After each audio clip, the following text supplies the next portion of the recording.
Hey everybody. I saw this ad this article on Facebook today, and I actually think one of my subscribers mentioned it in one of the comments, but I'm not really sure. My memory is kind of bad. But I do want to share this with you. It says 64,000 Black women are currently missing in the United States. That is a significant number of Black women that are missing. And I need people to realize that the day and age we live in, there is still modern day slavery going on. So when we wonder where all these women are, they could definitely be in Manhattan in some rich white person's house being their slave. Okay, so make no mistake about that, that still goes on. But the fact that we don't hear about this, the fact that there's not any outrage on the media. Imagine if there are 64,000 white women missing. You would hear about that. There would be articles, there would be groups of people getting together to go look for these people. But the fact that they're Black, it's like we're not really worth anything. There isn't an Amber Alert that has people search for Black women. And when I say that, I just want to mention, like, a couple of years back, I think it was about 9 years ago, and one of my niece was missing, and I think she was 11 or just turned 12, and they would not put an Amber Alert out for her. They just simply refused to do it. So when there's Black children or Black women or Black people missing, white supremacy does not care. They will not waste one red cent on finding you, because they don't care, because this is white supremacy, and unless you're white, then they're not going to waste their money on looking for you. So let's play this video. I actually have not watched it. I watched a little bit of it, but I thought we should watch it together.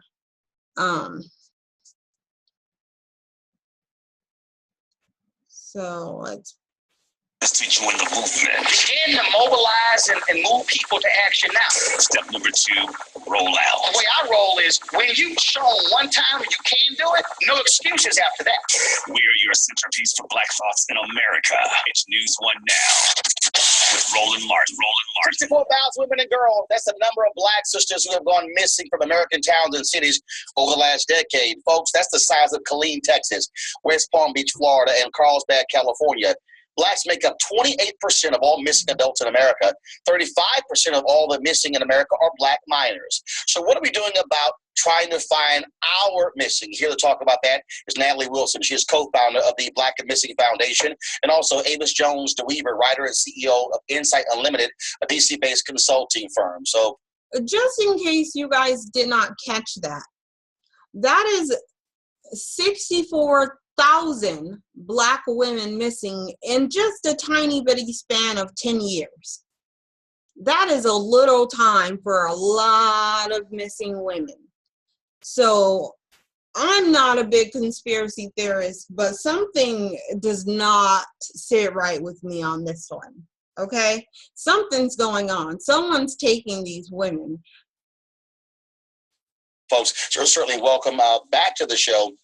When we talk about this story, and we've done it before, but what really jumps out is when you hear that 64,000, and what's the deal here? Because we know we have a huge human sex trafficking problem in America. A lot of folks don't pay attention to. Do you believe that that's what is happening here? I mean, really, what is the cause of this? I mean, this huge number of Black women. I'll tell you that for sure, white supremacy has a part in this, okay? For sure.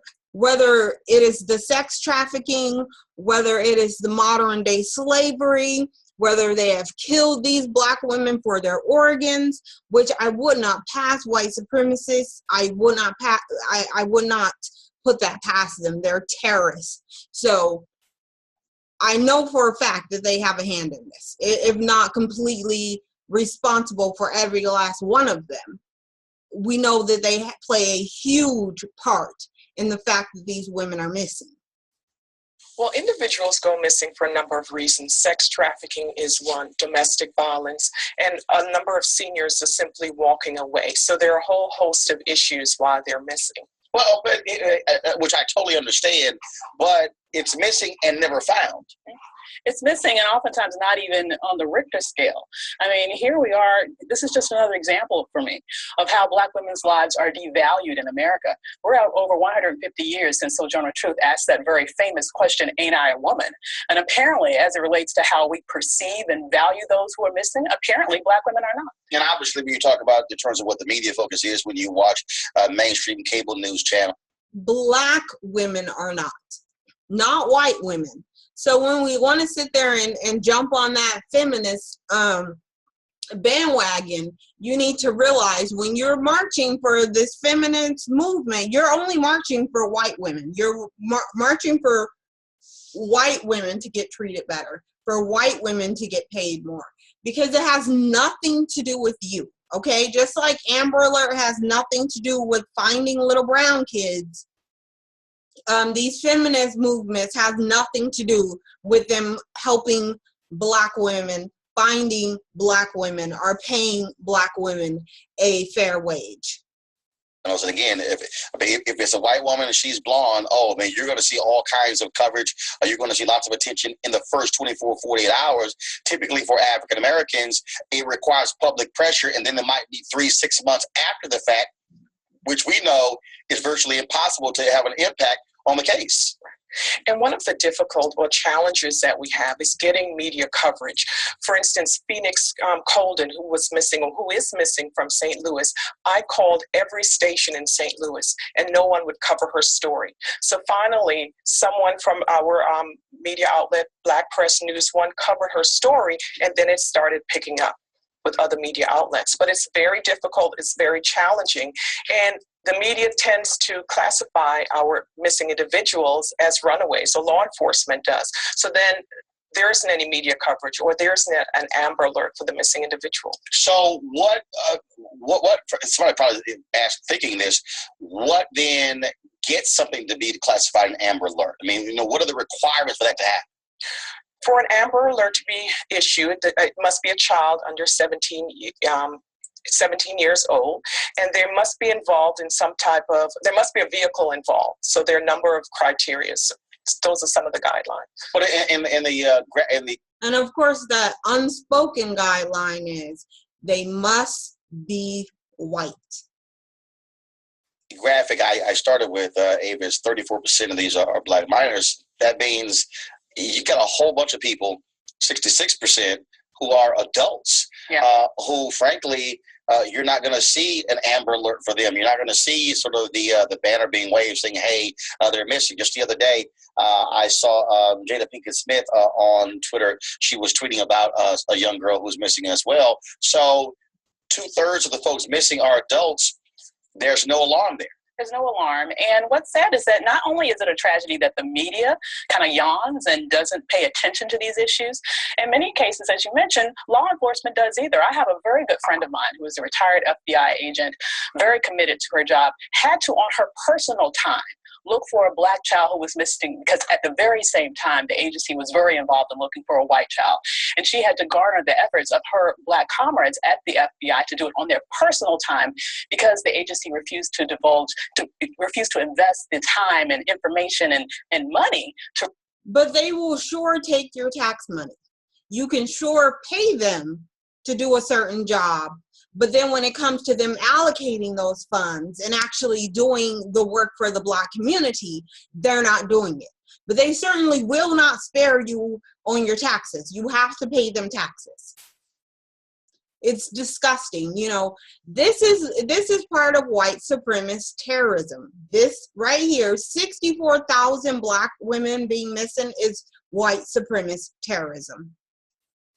really look for themselves. How has social media played a role in this? I mean, is it helping in that you're frankly circumventing, if you will, law enforcement and going right to the people?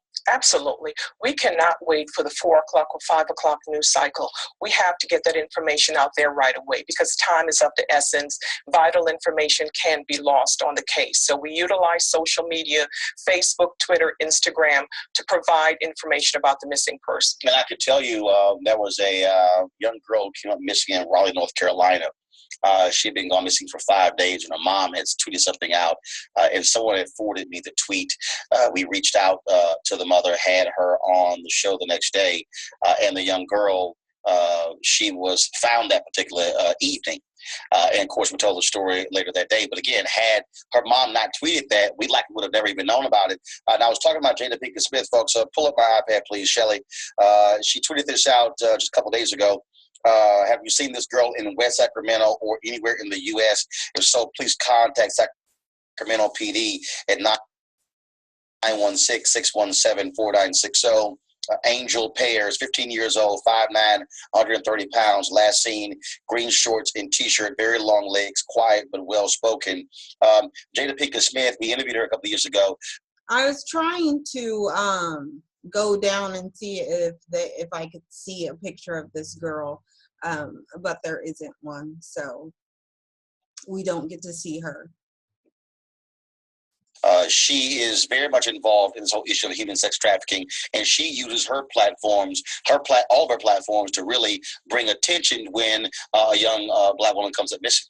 It's wonderful to see someone use their celebrity in a way that really impacts the lives of others, because as we have seen from examples here over and over again, if we don't take that power to our own hands, we cannot rely on the media or law enforcement to do it. So what do you tell folks who are watching what they should do if something happens in their city, their town, when someone comes up missing? What should they do as a community? Okay.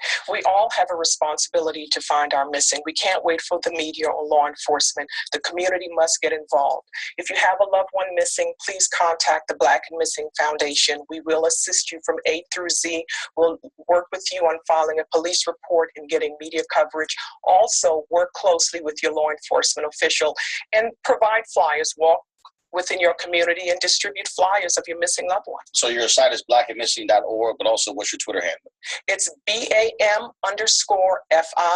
and our website is BAMFI.org. Okay. All right. Well, I certainly appreciate it. Thanks so much. And of course, we had our show, Find Our Missing, and we made it also a point on this show that when that's the case, we'll certainly put it out there. So thanks so much. Thank you. Wherever you are, we are. So, yeah, I literally can't even imagine having a family member missing. It has to be the worst thing in the world, not knowing what happened to that family member. And for this large amount of women to be missing in just a small 10-year span of time is ridiculous. It really is. And the fact that they're not putting missing persons on these women and they're not saying anything about it, they're just sweeping them under the carpet like they're nothing, that it speaks volumes. Like, I can't say that they are terrorists like enough. This white supremacy is ridiculous. It's disgusting, and it's totally disregarding these women. And if I promise you, if we found a lot of these women, if they are not dead, then they are being brutalized by some white supremacist, whether in the sex trades, in modern day slavery, organ theft. There's so much that goes on, and a lot of people just want to say, oh, those are conspiracy theories, those aren't really happening, there's no modern day slavery. You need to look it up. There's a lot of modern day slavery that goes on, where they will snatch someone off the street and you just won't see them anymore because they're slaves. When you look at, you'll see on I've seen episodes of 2020, and even like Law and Order, which is a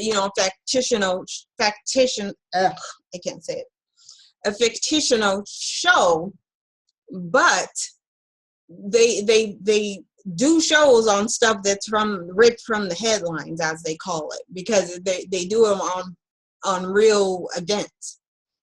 This stuff happens, and we really, I guess all you can do, you know, is if someone of your family or friend is missing, then you have to do all the footwork yourself. And really, now we have a lot of we have Facebook and we have Twitter and we have you know, a lot of different social media outlets that we can put our family members on. And the thing that pisses me off about the whole Amber Alert thing, they're very discriminatory on who they use that for. And mostly they only use it if it's a white girl, a white child that's missing. And it's not even, it's pretty simple. I mean, I always get, on my phone, I'll get a text whenever there's a Amber Alert in the area. So it's not really, it's not that much money that they would be using to help find these people. They're just choosing not to, because white supremacy that's what America is. That's what runs our FBI, our CIA, our local police department. Those are ran by white supremacists. So their priorities are other white supremacists. They don't care about black children. They don't care about black women. They don't care about black men. They just don't. And the thing is, I just saw this news station. I'm really happy to see that there is a black news station that reports on black issues, and that's not sitting there with the agenda of making black people look like the villain. So, I mean, I give kudos to them. That's really awesome. I was looking down here, and I'm not going to really do much on this, but 30 black women who died in police custody, that's pretty, I mean, they just have a total disregard for our lives. They really do. And I feel like until we regard our lives, we're going to have to do that. If we don't, then nothing's going to happen, because they don't care if we die. They don't care if we're missing. I think if we were to all get up and decide to leave, they would care, because then they have nothing. Without black people to torment and terrorize, then their white supremacist structure crumbles. So they care in that matter. But I mean, I want to tell you, you know, I have this little card for my son that, you know, has his picture and his height and age and stuff like that. But the things that I do to make sure, you know, to safeguard, because all we can do, especially when we have children, is safeguard them the best we can. And if we go to like a crowded area, or like, you know, state fair or something, I put my phone number in his pocket. When he was younger, I would write it on his back, like on a piece of tape, and I would stick it to his back in case he got separated from me, God forbid, because usually I'm very, you know, you have to keep your kids with you, because I'll tell you, white people will steal your child, and I know that for a fact, and we all know that for a fact. And so while they're trying to hold their little purses next to them when they see a black person, I'm literally holding my child tightly next to me when I see a white person, because they will. I've seen YouTube videos with them trying to drag children out of the store fighting with their parents. So you really have to keep track of your children and do whatever you can to safeguard them. And I hope that these black women are found somehow. Yeah, it's sad. It really is sad. And I don't know.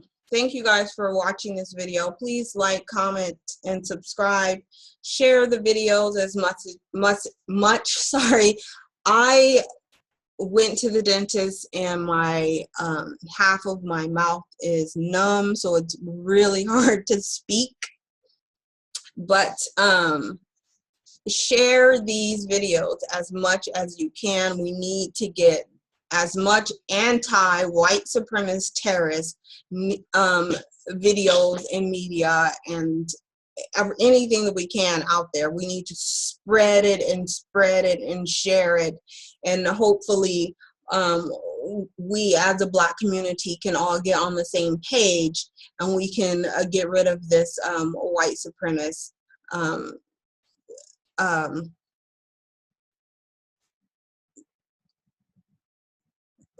everything. I don't know. I'm sorry. Bye.